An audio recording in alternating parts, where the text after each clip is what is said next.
આપણે અભ્યાસ કરીએ છીએ ધોરણ 11 વિષય બાયોલોજી ચેપ્ટર નંબર 13 પ્રકાશ સંશ્લેષણ. તેમાં આપણે પ્રકાશ પ્રક્રિયા છે એનું સંપૂર્ણ જ્ઞાન લઈ લીધું. ત્યારબાદ પ્રકાશ પ્રક્રિયામાં મળતી જે નિપજો છે એટલે કે એટીપી અને NADPH બરાબર, એ ક્યાં વપરાય છે એની પણ આપણે માહિતી લઈ લીધી અને ખબર પડી કે આ બધા વપરાય છે હવે અંધકાર પ્રક્રિયામાં, જેને આપણે જૈવ સંશ્લેષણ તબક્કો કહીએ છીએ. અને એમાં આપણને પણ માહિતી મળી કે ભાઈ કેલ્વિન નામના જે વૈજ્ઞાનિક છે એમણે આખું ચક્ર શોધી લીધું કે અંધકાર પ્રક્રિયા કઈ રીતે થાય છે અને એને કેલ્વિન ચક્ર કહેવામાં આવે છે. અને આ જ મુદ્દાની અંદર આપણે આગળ જોયું કે બે પ્રકારના પરિપથ આપણને મળે છે, એક તો C3 પરિપથ અને એક છે C4 પરિપથ. C3 પરિપથ આપણે એને કહીએ છીએ કે જે વનસ્પતિમાં કાર્બન ડાયોક્સાઇડનું સ્થાપન થાય ને પ્રથમ નિપજ 3 કાર્બનવાળી મળે એટલે કે ફોસ્ફોગ્લિસરિક એસિડ, તો એને C3 પરિપથ કહેવાય. અને C4 પરિપથ આપણે એને કહીએ છીએ કે કાર્બન ડાયોક્સાઇડનું સ્થાપન થાય અને પ્રથમ નિપજ 4 કાર્બન ધરાવતો કાર્બનિક એસિડ મળે, ઓક્ઝેલો એસિટિક એસિડ, તો એને કહેવાય C4 પરિપથ. પરિપથ કોઈ પણ હોય, C3 પરિપથ હોય કે પછી C4 પરિપથ હોય, કેલ્વિન ચક્ર તો બંનેમાં થવાનું છે. કારણ કે કેલ્વિન ચક્ર સિવાય બીજી કોઈ પ્રક્રિયા નથી કે જેથી શર્કરાનું નિર્માણ થાય. એટલે કદાચ કન્ફ્યુઝનમાં આપણને મૂકે કે ભાઈ C3 છે બરાબર, એમાં કેલ્વિન ચક્ર થાય, C4માં કેલ્વિન ચક્ર ના થાય, તો એ તો ખોટું. કેલ્વિન ચક્ર તો બંનેમાં થવાનું, C3માં પણ થવાનું અને C4માં થવાનું, બંનેમાં થાય બરાબર કે. હવેનો આજનો આપણો જે મુદ્દો છે એ શું છે કે કાર્બન ડાયોક્સાઇડનો પ્રાથમિક ગ્રાહક કોણ છે. બહુ શાંતિથી સમજીએ બરાબર. પ્રાથમિક ગ્રાહક કોણ, અને સમજણ પડી પણ જશે તમને. કાર્બન ડાયોક્સાઇડનો પ્રાથમિક ગ્રાહક કોણ છે? તો માની લો કે આ પર્ણ C3 વનસ્પતિનું છે અને આ પર્ણ C4 વનસ્પતિનું છે.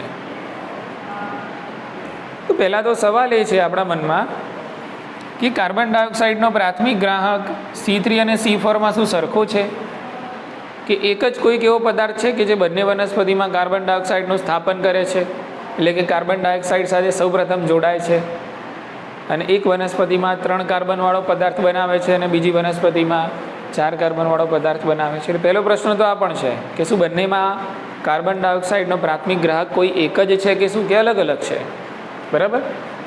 તો બંને કોયડા આપણે અહીંયા ઉકેલી લઈએ. પહેલાં વાત કરીએ આપણે C3ની. કોની વાત કરીએ? C3.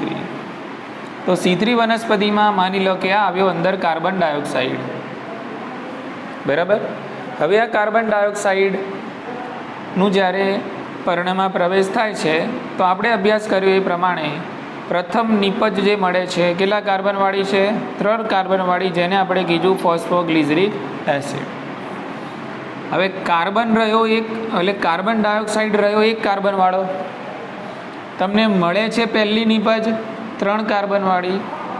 એનો મતલબ એમ કે આ કાર્બન ડાયોક્સાઇડ 2 કાર્બન ધરાવતા કોઈ પદાર્થ સાથે જોડાવો જોઈએ. તર્ક તો આપણે આવો જ લગાવીએ ને. જો કાર્બન ડાયોક્સાઇડ 1 કાર્બનવાળો છે, પહેલી નિપજ તમને 3 કાર્બનવાળી મળે છે, એટલે પહેલો શક આપણો શું જાય કે આ કાર્બન ડાયોક્સાઇડ કોષની અંદર જઈને 2 કાર્બન ધરાવતા કોઈ પદાર્થ સાથે સંયોજન બનાવતો હશે, એટલે બનતું હશે 3 કાર્બન ધરાવતું ફોસ્ફોગ્લિસરિક એસિડ. તર્ક તો આપણો આવું જ કહે છે ને બરાબર. તો આ દિશામાં વૈજ્ઞાનિકોનો બી તર્ક આવી જ રીતે ગયો અને આવી જ રીતે એમણે શરૂઆતમાં 2 કાર્બન ધરાવતો પદાર્થ કયો છે એવો કોષની અંદર કે જેની સાથે કાર્બન ડાયોક્સાઇડ જોડાઈને 3 કાર્બન ધરાવતો શું બનાવે છે? ફોસ્ફોગ્લિસરિક એસિડ બનાવે છે. એટલે આ જ ડાયરેક્શનની અંદર રિસર્ચ શરૂ થયું. શું શરૂ થયું? રિસર્ચ શરૂ થયું બરાબર. મિનિટ શાંતિ રાખી લો.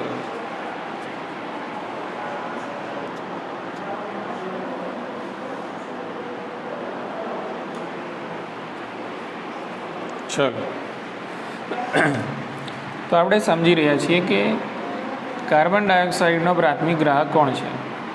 તો C3 વનસ્પતિની અંદર આપણે તર્ક લગાવીએ છીએ તો જવાબ એવો મળે છે કે 2 કાર્બન ધરાવતો કોઈક એવો પદાર્થ હોવો જોઈએ કે જેની સાથે કાર્બન ડાયોક્સાઇડ સંયોજન બનાવે છે અને એના કારણે આપણને 3 કાર્બન ધરાવતી પ્રાથમિક નિપજ મળે છે. એટલે વૈજ્ઞાનિકોએ બી આ જ દિશામાં વિચાર્યું અને આ દિશામાં ઘણા બધા પ્રયોગો કર્યા પણ ખરા, પણ એમને એવો કોઈ 2 કાર્બન ધરાવતો પદાર્થ મળ્યો નહીં. અને પછી છેલ્લે પ્રયોગો પરથી એવું તારણ નીકળ્યું કે ભાઈ આ કાર્બન ડાયોક્સાઇડ C3 વનસ્પતિમાં સૌ પ્રથમ કોણ ગ્રહણ કરે છે એને? તો જવાબ મળ્યો 5 કાર્બન ધરાવતો કોઈ પદાર્થ છે.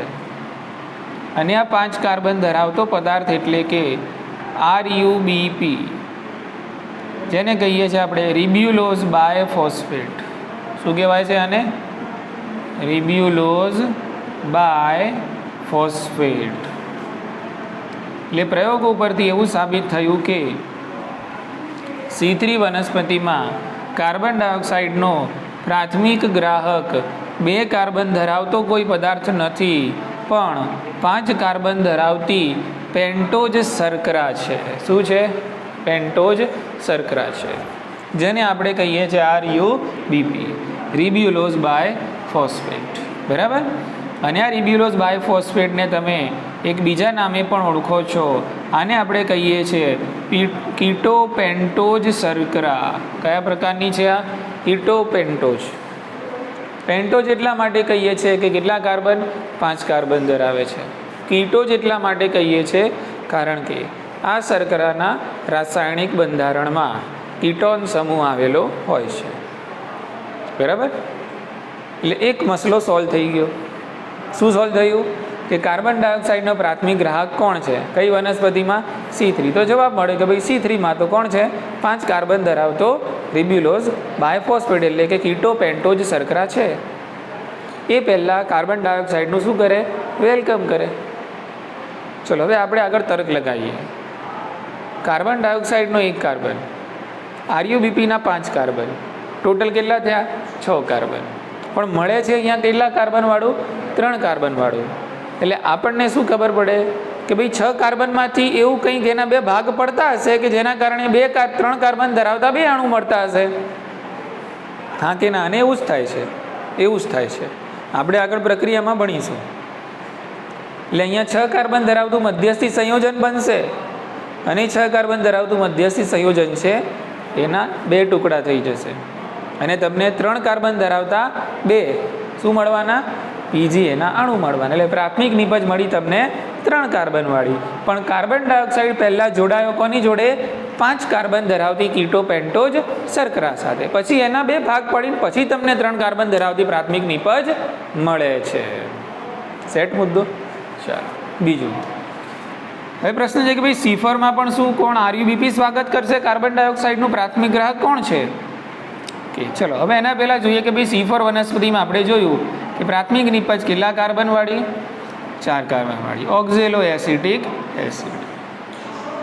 એટલે આમાં એવો તર્ક મારીએ આપણે કે મળે છે 4 કાર્બનવાળું, કાર્બન ડાયોક્સાઇડ જોડે 1 કાર્બન છે, એટલે 3 કાર્બન ધરાવતો કોઈ પદાર્થ હોવો જોઈએ કે આ 3 કાર્બન ધરાવતા પદાર્થ સાથે 1 કાર્બન ધરાવતો કાર્બન ડાયોક્સાઇડ જોડાઈ જાય અને 4 કાર્બન ધરાવતી પ્રાથમિક નિપજ એટલે કે ઓક્ઝેલો એસિડિક એસિડ મળે. તર્ક આપણો આ કહે છે. આ વખતે તર્ક સાચો છે. બરાબર. આ વખતે C4 વનસ્પતિમાં 3 કાર્બન ધરાવતો પદાર્થ જ હોય છે કે જે કાર્બન ડાયોક્સાઇડનો બને છે પ્રાથમિક ગ્રાહક, જેને PEP કહે છે. શું કહેવાય છે? PEP. એટલે કાર્બન ડાયોક્સાઇડનો C4 વનસ્પતિમાં પ્રાથમિક ગ્રાહક કેટલા કાર્બન ધરાવે છે? 3 કાર્બન. અને આ 3 કાર્બન ધરાવતો પદાર્થ એટલે કયો? PEP. Phosphoenol pyruvic acid. શું? હા, PEP, P for phospho, E for enol અને ફરીથી P ફોર પાયરુવિક એસિડ, અથવા તો તમે કહી શકો પાયરુવેટ. શું કહેવાય? પાયરુવેટ. જો હું જ્યારે એસિડ લખું એટલે મારે આમ લખવું પડે COOH, પણ આ હાઇડ્રોજનને દૂર કરીને હું આમ લખું ને COO- તો કહેવાય પાયરુવેટ. શું કહેવાય? અને હાઇડ્રોજન જોડી દઉં તો પાયરુવિક એસિડ. બોલો, સમજાયું ને? એસિડનું એટ કરવું હોય તો હાઇડ્રોજન લઈ લેવાનું સમજાયું? હું બોલું છું મેલિક એસિડ, તો એમાં શું હોય? COOH. હું બોલું મેલેટ, તો શું હોય? COO-, એટલે મેલેટ. બોલો, ઉતરી ગઈ મગજમાં વાત? કે એટલે અહીંયા બીજી ખબર પડી આપણને કે C4 વનસ્પતિમાં કાર્બન ડાયોક્સાઇડનો પ્રાથમિક ગ્રાહક કોણ છે? તો 3 કાર્બન ધરાવતો ફોસ્ફોઇનોલ પાયરુવિક એસિડ. સેટ મુદ્દો. અને એટલે આ બે પછી જોડાઈ જાય છે, એટલે 4 કાર્બન ધરાવતો શું મળે? ઓક્ઝેલો એસિડિક એસિડ. એટલે આ બે વસ્તુ ધ્યાન રાખવાની. પ્રાથમિક નિપજ કઈ અને પ્રાથમિક ગ્રાહક કોણ, બધું અલગ અલગ છે. સમજાયું ને? અને બહુ અલગ અલગ રીતે પૂછતા હોય છે, પણ જો આટલું સમજાવે ને તો ગમે તેટલી અલગ રીતે પૂછે, આપણને આવડે જો બરાબર સમજી ગયા હોઈએ તો. કે ભાઈ કાર્બન ડાયોક્સાઇડનું સ્થાપન થાય તો પ્રાથમિક નિપજ કેટલા કાર્બનવાળી હોય? 3 કાર્બનવાળી. C3માં. શામાં? C3માં. બરાબર. અને પ્રાથમિક ગ્રાહક કેટલા કાર્બનવાળો? 5 કાર્બનવાળો C3માં. બરાબર. C4માં પ્રાથમિક ગ્રાહક કાનો? કાર્બન ડાયોક્સાઇડનો. કેટલા કાર્બનવાળો? 3 કાર્બનવાળો. પ્રાથમિક નિપજ કેટલા વાળી? 4 કાર્બનવાળી. હવે કોણ પૂછે તો બી જવાબ આવડવા જોઈએ. નિપજ PGA, આમાં OAA phosphoglyceric acid, oxalo acidic acid. આમાં ગ્રાહક કોણ? RUBB ribulose biphosphate. શું છે? કીટોપેન્ટોઝ શર્કરા છે. આની અંદર કોણ? ફોસ્ફોઇનોલ પાયરુવિક એસિડ અથવા તો પાયરુવેટ.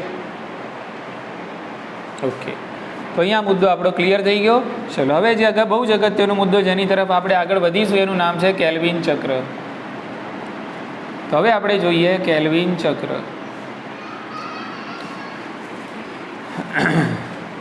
ચલો, તો આ જે કેલ્વિન ચક્ર છે એને C3 ચક્ર તરીકે પણ ઓળખવામાં આવે છે. C3 ચક્ર. અહીંયા આપણે વાત કરીશું C3 પરિપથની. શાની વાત કરીશું? C3 પરિપથ.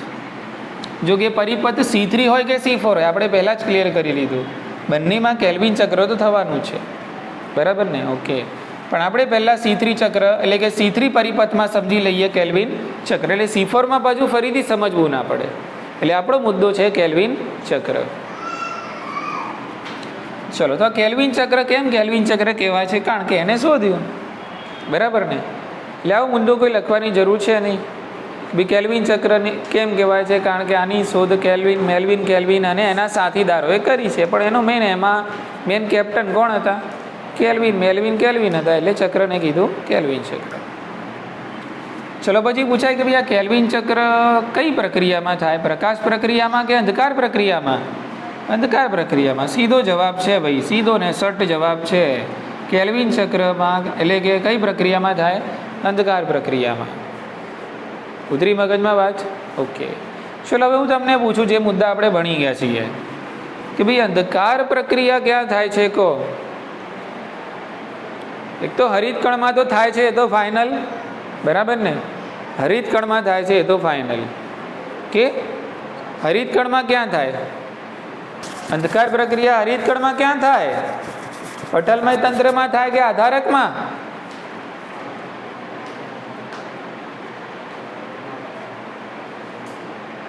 આધારકમાં. બરાબર. ક્યાં થાય? બોલો છોકરીઓ, તમે બોલતી જ નહીં. આધારકમાં થાય ને. મેં તમને નહોતું કીધું? પ્રકાશ પ્રક્રિયા પટલમય તંત્ર P4P અને આમાં A4A યાદ રાખવાનું. અંધકાર પ્રક્રિયા હરિતકણના આધારકમાં થાય અને પ્રકાશ પ્રક્રિયા પટલમય તંત્ર, જેને આપણે ગ્રાના કીધું. શું કીધું? ગ્રાના કીધું. તો આપણે આગળ જે પ્રકાશ પ્રક્રિયા સમજ્યા એ વખતે આપણે ક્યાં હતા? હરિતકણના પટલમય તંત્રમાં હતા. હવે આપણે ક્યાં આવ્યા? હરિતકણના આધારકમાં આવ્યા. કઈ પ્રક્રિયા કરવા? અંધકાર પ્રક્રિયા. એનો મતલબ એમ કે કેલ્વિન ચક્ર પણ ક્યાં થતું હશે? હરિતકણના આધારકમાં. બોલો, ખ્યાલ આવી ગયો? ચાલો, હવે વાત કરીએ આપણે C3 વનસ્પતિની. માની લો કે આ C3 વનસ્પતિનું પર્ણ છે અને C3 વનસ્પતિના પર્ણની અંદર આ રહ્યો મધ્યપર્ણનો કોષ. કયો કોષ? મધ્યપર્ણનો કોષ. ચલો, મધ્યપર્ણનો જે કોષ છે એને હું બહાર કાઢું છું, તો આ છે મધ્યપર્ણનો કોષ. ચલો, મધ્યપર્ણના કોષની અંદર આ ગોઠવણી થયેલી છે હરિતકણોની. આ બધા શું છે? હરિતકણો છે. બોલો, તમે મુદ્દો સમજો છો? હા કે ના? એમ આખું પર્ણ છે. અને આપણે ભણી ગયા પ્રમાણે પર્ણમાં હોય મધ્યપર્ણ પેશીના કોષો, અને મધ્યપર્ણ પેશીના જે કોષો છે, આ એક કોષ મેં દર્શાવ્યો, એને મેં બહાર કાઢીને અહીંયા એક્સપાન્ડ કર્યો. એટલે એમાં જોવા મળ્યા મને ઘણા બધા હરિતકણો. હવે એક હરિતકણને બહાર કાઢું છું. કોને? હરિતકણને બહાર કાઢું છું. બરાબર. તો આ મેં દોરી દીધું હરિતકણ.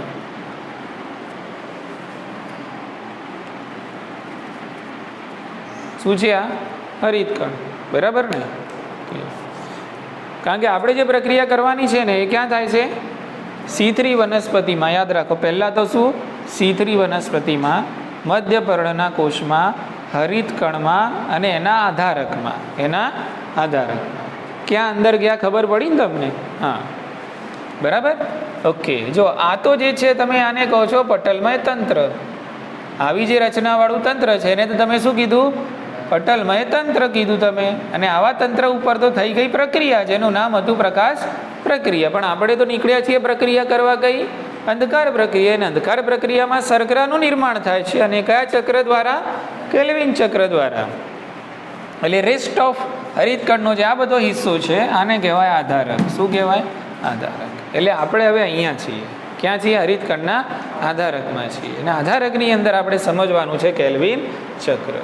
બોલો, આટલી ખબર પડી? ઓકે. તો આ છે આધારક, હરિતકણનું આધારક. અને આ હરિતકણના આધારકની અંદર આપણે સમજીશું કયું ચક્ર? કેલ્વિન ચક્ર. આટલી સમજણ પડી ગઈ.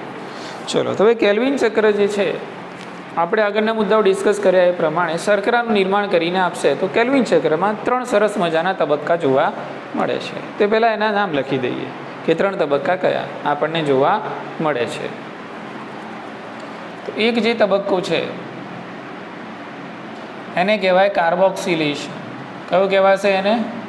હા, કાર્બોક્સિલેશન. બરાબર. ચલો, બીજો જે તબક્કો છે એને કહેવાય રિડક્શન. બીજા તબક્કાને કહેવાય રિડક્શન. અને જે ત્રીજો તબક્કો છે એને કહેવાય પુનઃનિર્માણ. શું કહેવાય? પુનઃનિર્માણ. એટલે પહેલાં તો આટલી ખબર પડવી જોઈએ કે ભાઈ કેલ્વિન ચક્ર શું છે, શાનું નિર્માણ કરે છે, ક્યાં થાય છે, એ પહેલાં ખબર પડવી જોઈએ. અને કેલ્વિન ચક્ર એટલે શું? તો આ બધો કોયડો ઉકેલો કેલ્વિન સાહેબે. એટલે એમણે એવું કીધું કે ભાઈ આ પ્રક્રિયામાં, મતલબ આ ચક્રની અંદર 3 પ્રક્રિયાઓ થાય છે. અને આખું ચક્ર ચક્રીય સ્વરૂપે જ છે. એટલે 3 પ્રક્રિયાઓ કઈ? કાર્બોક્સિલેશન, રિડક્શન, પુનઃનિર્માણ. એટલે આપણે આમાં સમજવાનું કાર્બોક્સિલેશન કોનું થાય અને કોણ કરે, રિડક્શન કોનું થાય અને કોણ કરે, પુનઃનિર્માણ શાનું થાય અને શાની મદદથી થાય. બોલો, ખ્યાલ આવી ગયો? છેલ્લે આનું રિઝલ્ટ શું નીકળશે? કેલ્વિન ચક્રનું રિઝલ્ટ શું નીકળશે? તો કેલ્વિન ચક્રમાંથી તમને મળવાનું શું છે? ગ્લુકોઝ. આપણો હેતુ આ છે. કેલ્વિન ચક્ર ફરશે અંદર હરિતકણના આધારકમાં, એમાં 3 પ્રક્રિયાઓ થશે અને અંતે આપણને મળશે ગ્લુકોઝ. તો આ ગ્લુકોઝને મેળવવાની આ માથાકૂટ છે. એટલે કદાચ તમને પૂછાય કે ભાઈ ગ્લુકોઝને મેળવવાની માથાકૂટનું વર્ણન કરો, તો શું લખશો તમે? કેલ્વિન ચક્ર. એવું જો કે પૂછાય નહીં, પણ આ તો ગ્લુકોઝના નિર્માણની પ્રક્રિયા. બરાબર ને? એટલે કયું છે? કેલ્વિન ચક્ર. ઉતરી ગઈ મગજમાં? ચલો ફટાફટ સમજી લઈએ. કાર્બોક્સિલેશન બહુ સરળ, એકદમ સરળ છે. બરાબર. ચલો, આ જે પર્ણ છે એમાં આપણે લાયા કાર્બન ડાયોક્સાઇડ બહારના વાતાવરણમાંથી. શું આવ્યું? Carbon dioxide. આ કાર્બન ડાયોક્સાઇડ ગયું મધ્યપર્ણના કોષમાં. ક્યાં ગયું? મધ્યપર્ણના કોષમાંથી ગયું હરિતકણમાં. ક્યાં આવ્યું? હરિતકણમાં. સેટ થયો ને મુદ્દો? ઓકે. ચલો, હવે જે કાર્બન ડાયોક્સાઇડ છે CO2 નો એક અણુ. બરાબર. આપણે હમણાં જોયું કે ભાઈ CO2 નો એક અણુ આવે એટલે પહેલાં હાય હેલો કોણ કરે? એની જોડે RUBP. કોણ કરે? RUBP. બરાબર ને? એનું સ્વાગત કરે RUBP. બરાબર. મહેમાનનું સ્વાગત RUBP કરે. અને મહેમાન એટલે કોણ? Carbon dioxide. ઓકે. તો એ કાર્બન ડાયોક્સાઇડ જે છે એ હરિતકણના આધારકમાં કોની સાથે જોડાય છે? 5 કાર્બન ધરાવતી ટીટોપેન્ટોઝ શર્કરા રિબ્યુલોઝ બાય ફોસ્ફેટ. હવે આ બંને અજાણ હતા. એટલે કોઈક એવું હશે કે જે આ બંનેને જોડવાનું કામ કરશે. એટલે એ તો કોણ હોય? વન એન્ડ ઓનલી ઉત્સેચક. કોણ હોય? ઉત્સેચક. હવે ઉત્સેચક કયો? એનું નામ યાદ રાખવાનું, રૂબિસ્કો. કયો ઉત્સેચક? રૂબિસ્કો. બોલો, ખ્યાલ આવી ગયો ને? રૂબિસ્કોનું નામ કંઈ નવું નથી, આપણે જાણી લીધું છે આગળ. Ribulose biphosphate કાર્બોક્સાઇલેજ. શું કહેવાય? Ribulose biphosphate કાર્બોક્સાઇલેજ. અહીંયા નામ લખું છું, બરાબર, અંદર ભીડ ના થઈ જાય એટલા માટે, બરાબર. કે રિબ્યુલોઝ બાયફોસ્ફેટ કાર્બોક્સાઇલેજ. બાયફોસ્ફેટ કાર્બોક્સાઇલેજ. હજુ નામ છે આગળ ઓક્સિજીનેજ. શું કહેવાય? ઓક્સિજીનેજ. સમજો. આનું આખું નામ રિબ્યુલોઝ બાયફોસ્ફેટ કાર્બોક્સાઇલેજ ઓક્સિજીનેજ. પણ અહીંયા આ ઉત્સેચક ફક્ત કાર્બોક્સાઇલેજ તરીકે વર્તશે, બાકી આ ઉત્સેચક બે ધારી તલવાર છે. કેવી છે? બે ધારી તલવાર છે. એક કાર્બોક્સાઇલેજ તરીકે વર્તે તો તમને કાર્બન ડાયોક્સાઇડ એડ કરીને આપે, અને આ ઉત્સેચક ઓક્સિજનેજ તરીકે વર્તે તો તમને ઓક્સિજન ઉમેરીને આપે. પણ આપણે કરવાનું છે શું? પહેલો તબક્કો કયો? કાર્બોક્સિલેશન. એટલે આ જે કાર્બન ડાયોક્સાઇડ આવ્યો એને આની સાથે આપણે જોડી દેવાનું છે. 5 કાર્બન ધરાવતી શર્કરા સાથે જોડી દઈશું, બરાબર. એટલે આનું થયું કહેવાય કાર્બોક્સિલેશન. કાર્બોક્સિલેશન કોનું થશે? આરયુબીપીનું થશે, બરાબર. સમજી લો કે આ મિથાઇલ સમૂહ છે, આ બેન્ઝીન રિંગ છે, આ મિથાઇલ સમૂહ છે. મિથાઇલ સમૂહ હું આ બેન્ઝીન રિંગ સાથે જોડી દીધા, આનું થઈ ગયું મિથાઇલેશન. શું કહેવાય? બસ એવી રીતે આ છે આરયુબીપી, ના છે કાર્બન ડાયોક્સાઇડ. આમ આમ જોડી દીધું ને વચ્ચે આ જોડવામાં ભાગ ભજવ્યો ઉત્સેચકે, બરાબર. કે ભાઈ આ ઉત્સેચક અહીંયા ઊભો છે ને આ બેને અમને જોડે છે આ રીતે, એટલે આરયુબીપીનું થઈ ગયું કાર્બોક્સિલેશન. બોલો, સમજાયું? બરાબર, ઓકે. એટલે કાર્બન ડાયોક્સાઇડ આરયુબીપી જોડે 5 કાર્બન, કાર્બન ડાયોક્સાઇડ 1 કાર્બન. એટલે અહીંયા મને જે પ્રોડક્ટ મળી એ કેટલા કાર્બનવાળી? 6 કાર્બન ધરાવતી, પણ આ સ્થાયી નથી. આ જે પ્રોડક્ટ છે કેવી નથી? સ્થાયી નથી. એટલે આને પ્રાથમિક નિપજ કહેવાય નહીં. એટલે રસાયણશાસ્ત્રમાં તમે ભણો છો કે ભાઈ અસ્થાયી કમ્પાઉન્ડ હોય તો એ સ્થાયી બનવાનો પ્રયત્ન કરે, હા કે ના? એટલે એ જ રીતે અહીંયા 6 કાર્બન ધરાવતું આ જે મધ્યસ્થી સંયોજન કહેવાય. શું કહેવાય આને? 6 કાર્બન ધરાવતું મધ્યસ્થી સંયોજન. આપણે ક્યાં છીએ ખબર છે ને? હરિતકણના આધારકમાં છીએ. તો 6 કાર્બન ધરાવતું આ મધ્યસ્થી સંયોજન છે, એટલે આ સ્થાયી થવાનો પ્રયત્ન કરશે. એટલે શું થશે? આના ટુકડા થઈ જશે, બરાબર. એટલે 3 કાર્બન ધરાવતા 2 અણુઓ મળશે. 3 કાર્બન ધરાવતા 2 અણુઓ, જેને આપણે પ્રાથમિક નિપજ કહીએ છીએ. આ 2 અણુઓ શાના મળ્યા તમને? ફોસ્ફોગ્લિસરિક એસિડના મળ્યા. બોલો, ઉતરી ગઈ મગજમાં વાત? બસ, તો અહીંયા એક સ્ટેપ પૂરું થઈ ગયું, જેનું નામ છે કાર્બોક્સિલેશન. ક્લિયર?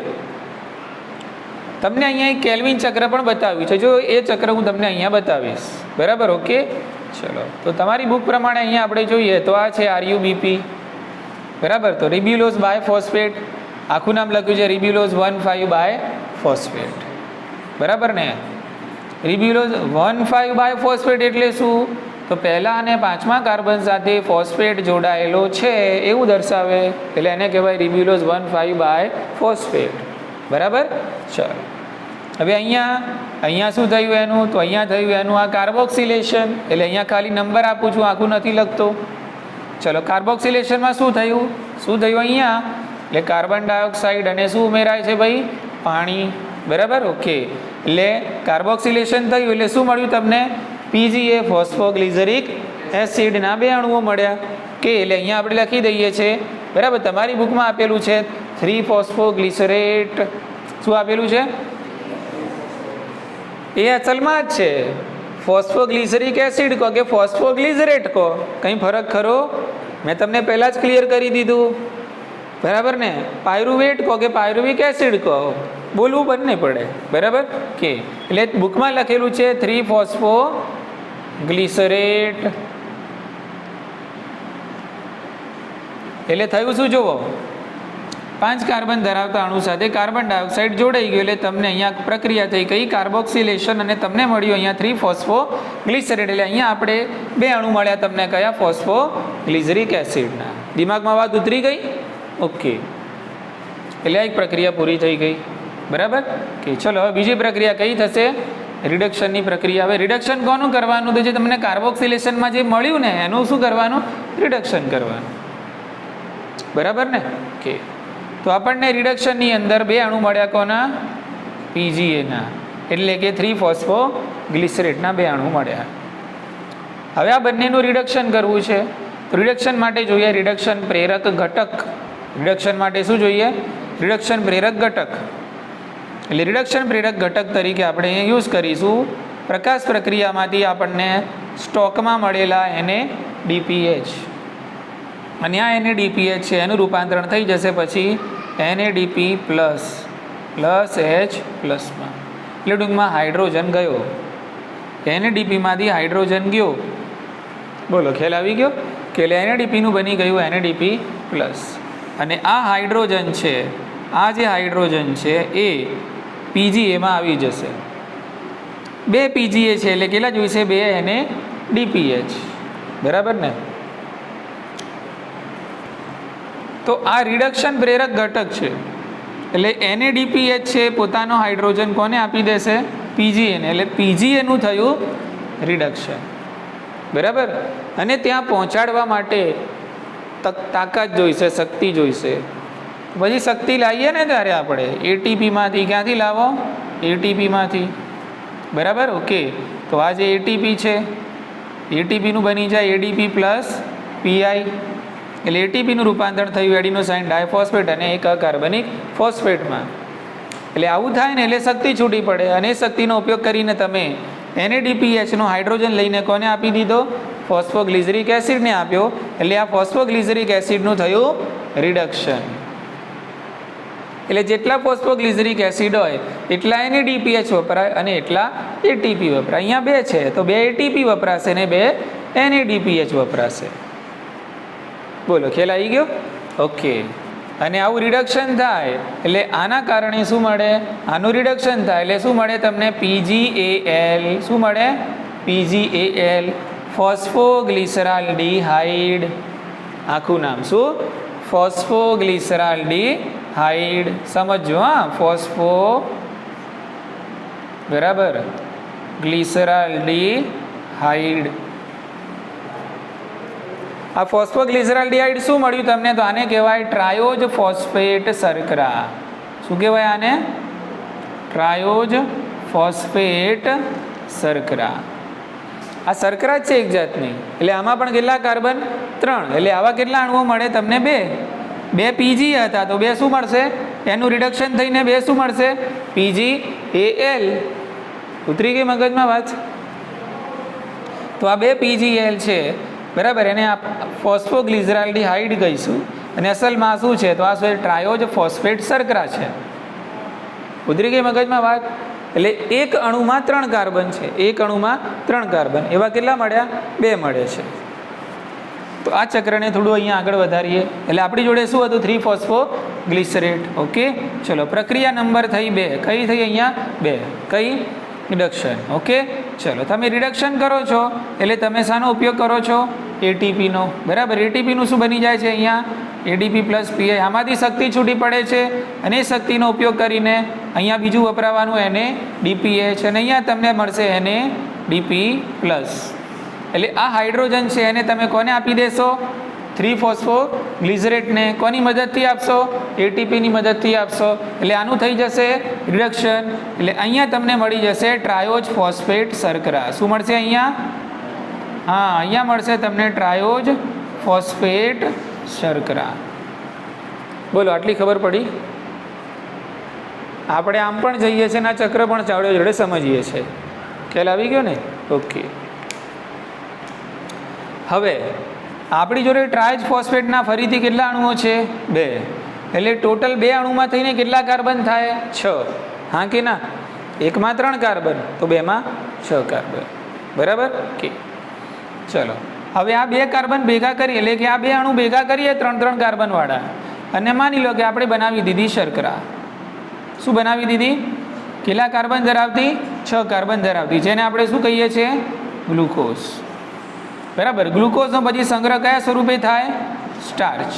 અને સ્ટાર્ચમાંથી પછી શર્કરાનું વહન કયા સ્વરૂપે થાય? સુક્રોઝ. કયા સ્વરૂપે? સુક્રોઝ.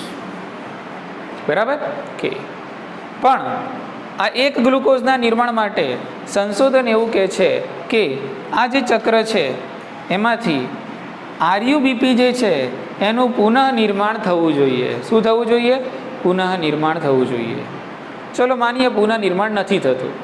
બરાબર, ધ્યાન રાખજો, ફટાફટ મુદ્દો પૂરો કરું છું અને સમજણ પણ પડી જ જશે તમને. એક વખત આ કાર્બન ડાયોક્સાઇડ આપણે ચક્રમાં નાખ્યું એટલે આની જોડે એક આરયુબીપી જોડાઈ ગયો, એટલે આ બધું એની નિપજ જ છે ને અસલમાં. એટલે અહીંયા આપણને મળ્યું એક ગ્લુકોઝ. બરાબર, ઓકે. એટલે એક ગ્લુકોઝ મળી ગયો એટલે એક આરયુબીપી વપરાઈ ગયો. પણ જો આવું થતું રહેશે ને આરયુબીપી તમને પાછા નહીં મળે તો ચક્ર તો ચાલશે જ નહીં, કારણ કે આ તો ચક્ર છે. આ તો શું છે? ચક્ર છે. એટલે ગોળ ફરીને વસ્તુ પાછી મળવી જોઈએ તો જ આ ચક્ર ચાલ્યા કરે. અહીંયાથી તમે આ બે ટ્રાયફોસ્ફેટમાંથી તમે ગ્લુકોઝ બનાવી દેશો એટલે આ તો આરયુબીપી તો વપરાઈ ગયું ને. સમજાય છે કે નહીં? પછી જ્યાં સુધી આરયુબીપી હશે ત્યાં સુધી ગ્લુકોઝ મળશે અને આરયુબીપી જે દિવસે ખલાસ છે દિવસે ગયા, પછી ચક્ર આગળ વધે નહીં. બરાબર ને? એટલે આ તો ચક્રીય પ્રક્રિયા છે. એટલે થાય છે શું? બરાબર, એટલે કે કંઈક એવું થવું જોઈએ કે જેના કારણે આ 1,5 આરયુબીપી એટલે કે રિબ્યુલોઝ 1,5 બાયફોસ્ફેટ છે એનું થશે પુનઃ નિર્માણ. એટલે પ્રક્રિયા નંબર કઈ થશે? 3. બોલો, ખ્યાલ આવી ગયો? ઓકે.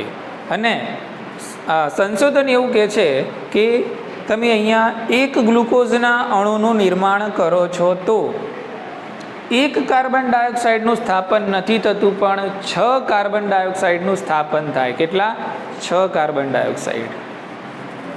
બરાબર, એનો મતલબ એમ કે એક સાથે કેટલા કેલ્વિન ચક્ર ચાલતા હશે? 6 કેલ્વિન ચક્ર ચાલે. બોલો, સમજાયું કે નહીં? ગ્લુકોઝ એક જ બનાવવો છે તમારે, ગ્લુકોઝ એક જ બનાવવો છે. બરાબર, પણ ચક્રો કેટલા ફરવાના? 6.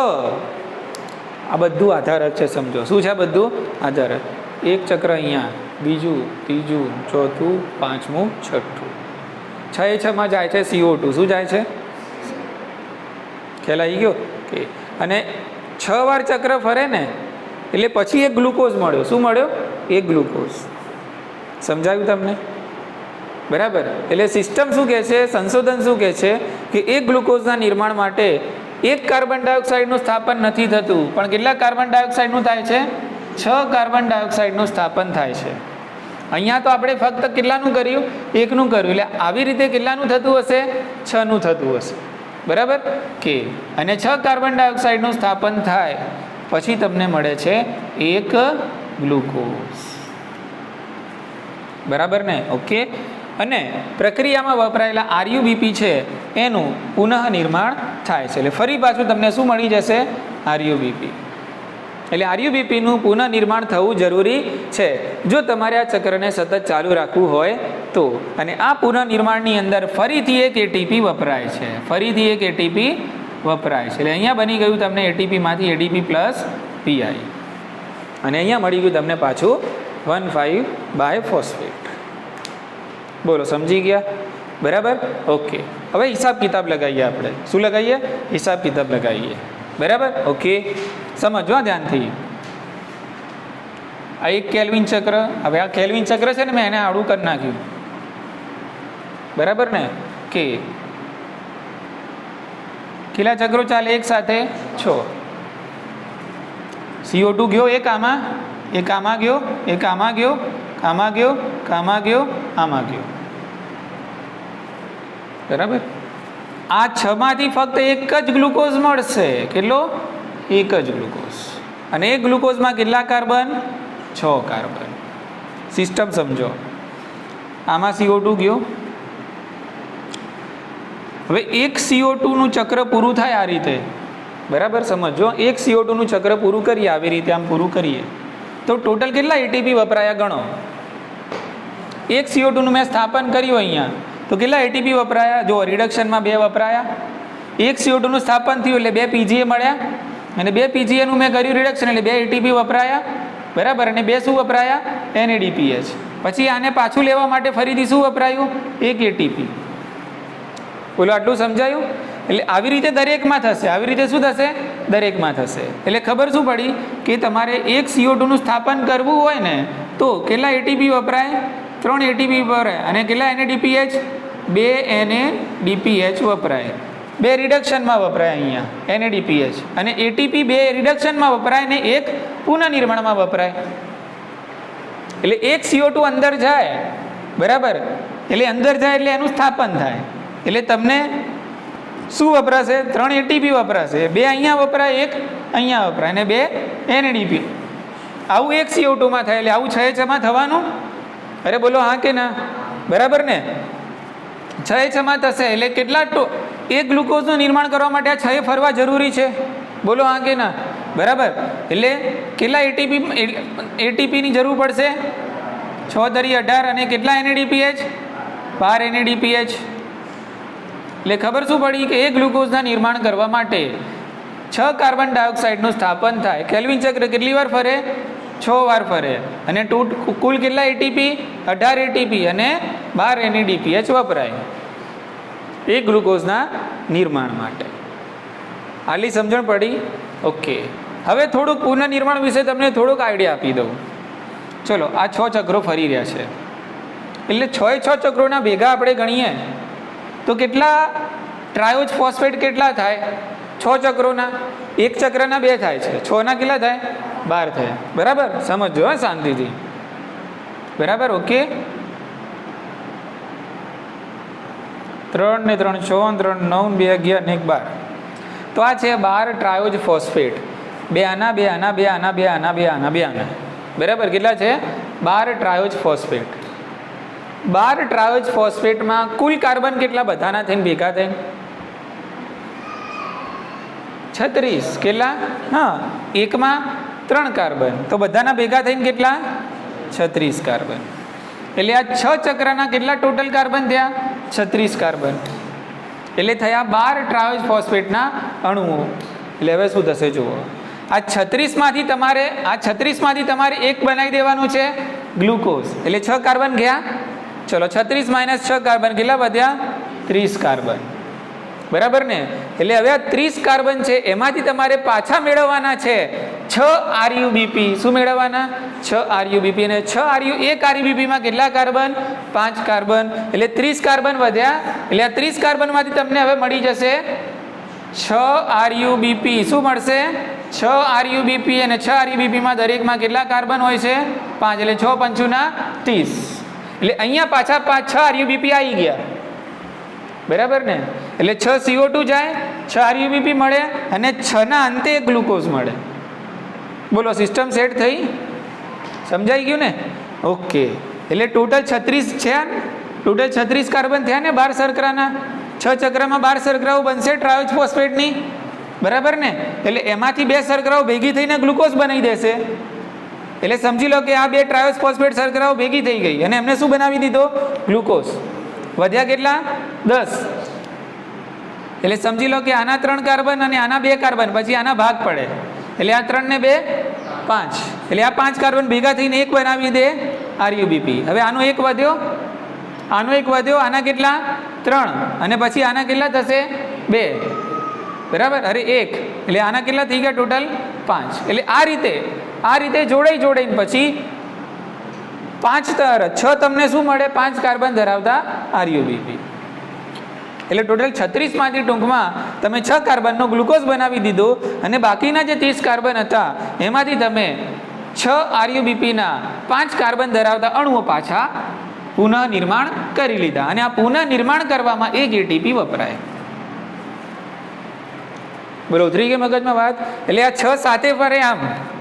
બરાબર ને? એક ગ્લુકોઝ મળે. બરાબર? એટલે આને કહેવાય કેલ્વિન ચક્ર. સેટ થયો ને મુદ્દો? બરાબર?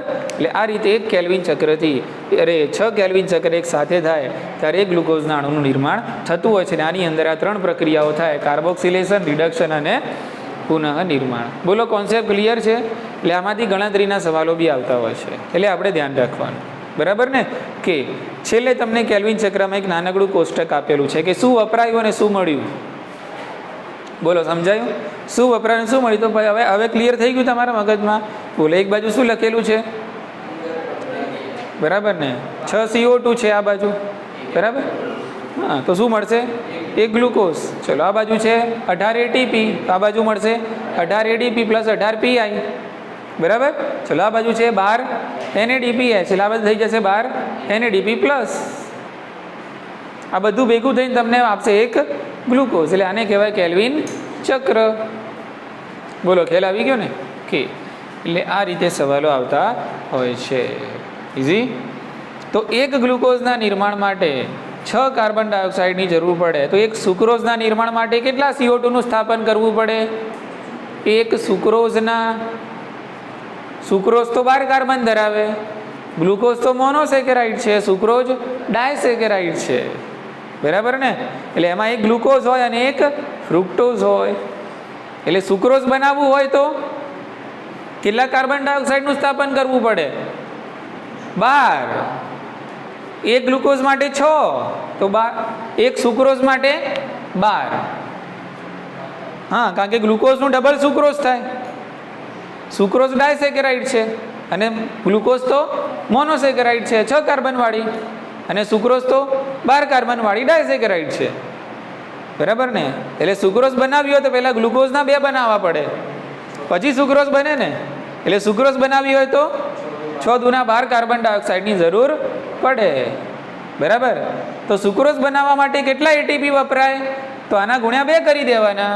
અહીંયા 18 હતા, 18 દુના 36, બરાબર ને? કેટલા NADPH વપરાય?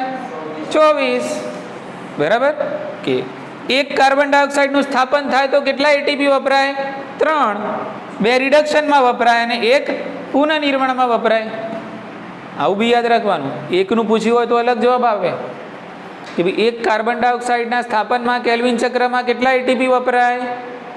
3 એટીપી. અને કેટલા NADPH? 2 NADPH. ક્યાં વપરાય? તો એક કાર્બન ડાયોક્સાઇડનું સ્થાપન થાય તો રિડક્શનની પ્રક્રિયામાં 2 એટીપી વપરાય અને પુનઃનિર્માણની પ્રક્રિયામાં 1 એટીપી વપરાય. એટલે કોણ ક્યાં ને કેટલો વપરાય એ બી યાદ રાખવાનું. બોલો, સમજી ગયા કે નહીં? કુલ પૂછ્યું હોય કે ભાઈ એક કાર્બન ડાયોક્સાઇડના સ્થાપનમાં કુલ કેટલા એટીપી વપરાય? તો 3. પણ એક કાર્બન ડાયોક્સાઇડના સ્થાપનમાં રિડક્શનમાં કેટલા એટીપી વપરાય? તો જવાબ બદલાઈ જાય 2. અને ફક્ત પુનઃનિર્માણમાં પૂછ્યું હોય તો જવાબ આવે 1. અને આવા 6 કાર્બન ડાયોક્સાઇડનું સ્થાપન થાય ત્યારે મળે તમને એક ગ્લુકોઝ. બોલો, ઉતરી મગજમાં વાત? અને આપણે ક્યાં હતા? હરિતકણના આધારકમાં હતા, બરાબર ને? એટલે આ રીતે ગ્લુકોઝ તૈયાર થાય હરિતકણના આધારકમાં. અને હરિતકણના આધારકની અંદર આપણે રચના જોઈ, આવેલા હતા સ્ટાર્ચ કણો, મંડ કણો, કાંજી કણો. એટલે આની અંદર સ્ટાર્ચનો સંગ્રહ થાય. ગ્લુકોઝનું બધું શું બની જાય? સ્ટાર્ચ. અને પછી સ્ટાર્ચનો સંગ્રહ થાય. અને વહન કરવું હોય તો સુક્રોઝના સ્વરૂપમાં વહન થાય. એટલે નિર્માણ થયું શર્કરાનું ગ્લુકોઝના સ્વરૂપમાં, બરાબર? સંગ્રહ થયો શર્કરાનો સ્ટાર્ચના સ્વરૂપમાં, વહન થાય શર્કરાનું સુક્રોઝના સ્વરૂપમાં. એટલે બંનેના છે બધી શર્કરાઓ જ, પણ સંશ્લેષણનું સ્વરૂપ અલગ, સંગ્રહનું સ્વરૂપ અલગ, વહનનું સ્વરૂપ અલગ. શર્કરાનું વહન ક્યારે ગ્લુકોઝના સ્વરૂપમાં થાય? નહીં, સુક્રોઝના સ્વરૂપમાં થાય.